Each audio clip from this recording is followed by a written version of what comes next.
Did graduate from high school in New Orleans, Louisiana, O'Hare Award, 2002. Okay. That's a good age, then I'm gonna just be quiet.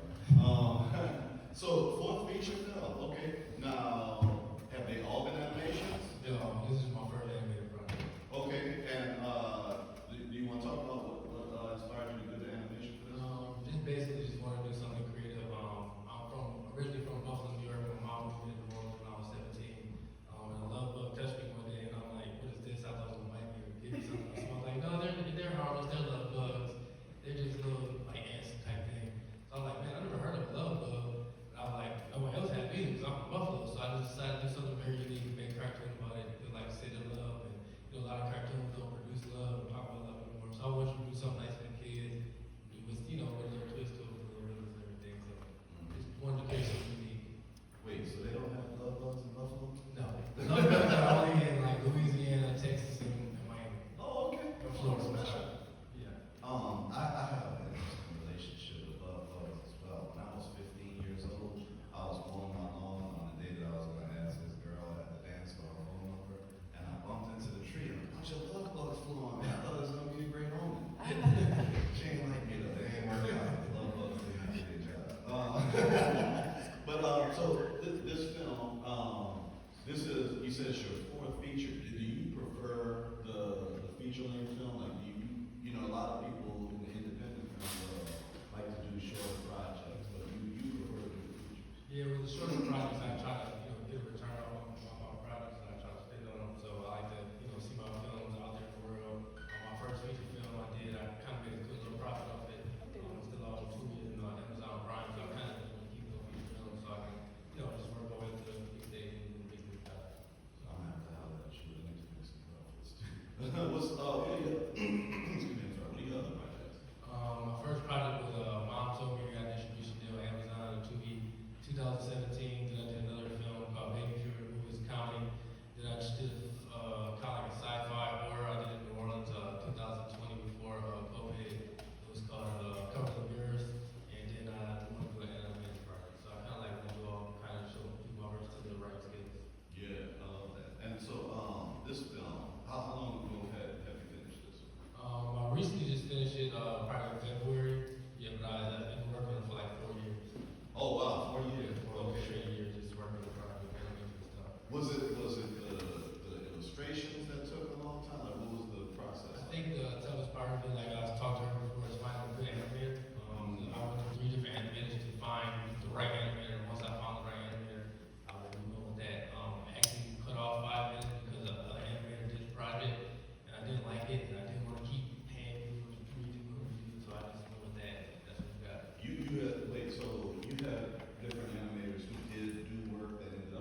So I just came with all ideas. Concept. Everything was my idea except them throwing the rocks at the bird at the end. Like I didn't create that. Like I was like, that's dope. Improv. Yeah. Anybody else have a question for them? No? I got one. No question? Okay. Wait, we got, Go ahead. she's like, I don't need the mic, go ahead.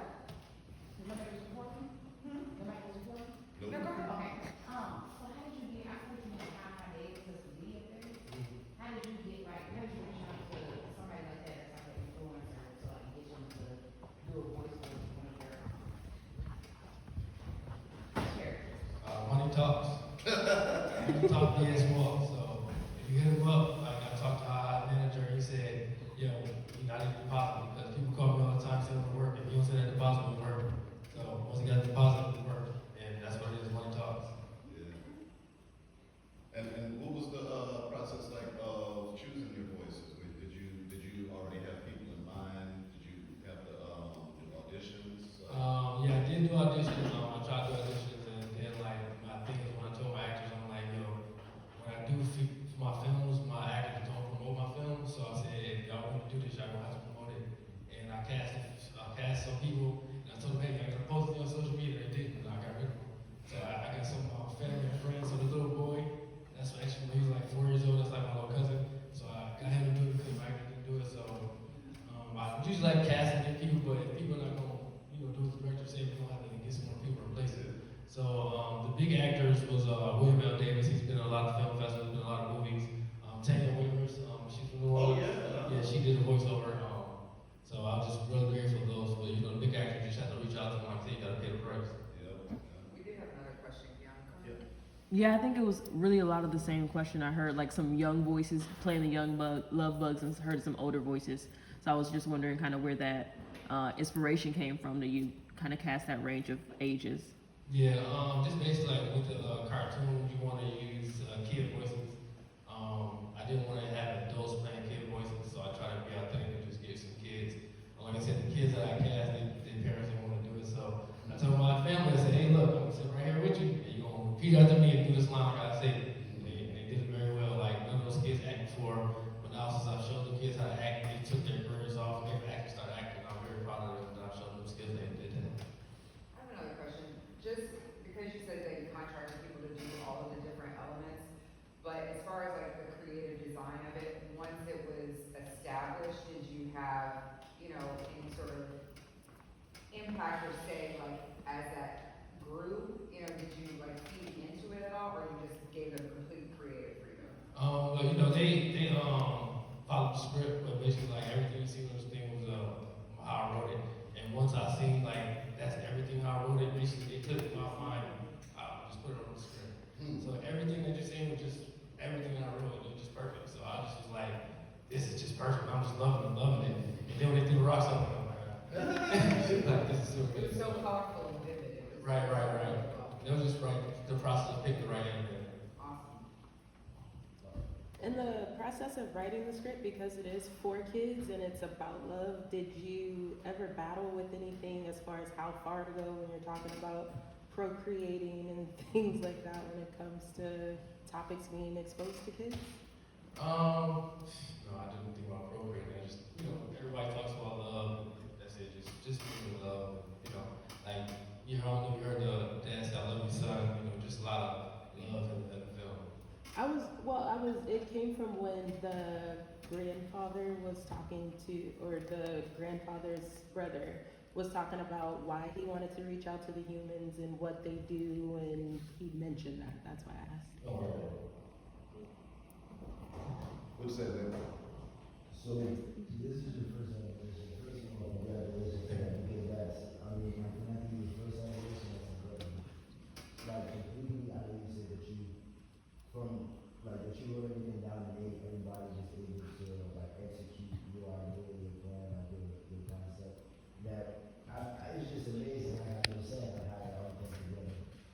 What is the difference in process from like an actual film versus like the animation process?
knock it out in probably like 5-6 days.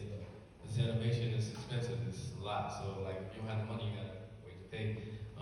But it's just more tedious with the animation. I guess if I was rich, it would be easier. Just have everybody come do their lines and just pay the people off. So I just think it's easier for the animation, like if I had the money up front to do it, versus dealing with people every single day, coming, driving, waiting people late and all that. Yeah, so it's just a little different. And I'm imagining with this film, unlike most of your films, you probably weren't in the room while the work was happening most of the time. Or were you like overseeing the process? So actually, the people who did this live in India, so I just. Oh wow, okay. Man, yeah, so they would just like, they send you a little bit at a time, they send you like. Yeah, probably like 5 to 10 minutes at a time. Okay. Hey. As an animator, as we spoke earlier, it is way expensive, and I worked with getting a few grants to try to help out with the cost, but it's still expensive. So how do you navigate that, and what type of resources do you try to get to do animation, and are you going to continue doing that? So this film, a lot of people tell me about grants, but me personally, I'm not the type of person to wait for anybody. I'm a go-getter, I'm gonna go get it myself. So me personally, like, I would just work 2 jobs, I pay for it out of my pocket. I wanted it done, so I did it. So before going forward, I won't ever do that again. we gonna pray that this movie makes its money so we can continue to make the film. But that's just it. Like I want to wait for the grants. My brother told me to write a grant. So me personally, I'm thinking, okay, I wrote this grant. I wrote a great grant. I'm gonna send it out, and I'm just gonna wait for them to give me money. Versus me, I'm gonna get these 2 jobs and put it in, put the work in, Yeah. and I'm gonna see the fruits of my labor. So. Thank you. All right, well, Aaron, congratulations. Thank you, man. thank you. Really appreciate it. Just let everybody know really quick, like where we can follow the film. I know you said it's coming out, so we want to be able to It's check gonna be it coming out. out. I actually got some cards I can give everybody. Y'all seen it? Just scan the QR code. You will on the back. You can watch the trailer, like comment on the trailer. If you follow me on social media, I'll let you know when the film's coming out. Nice. Thank you, Aaron. Appreciate you, bro.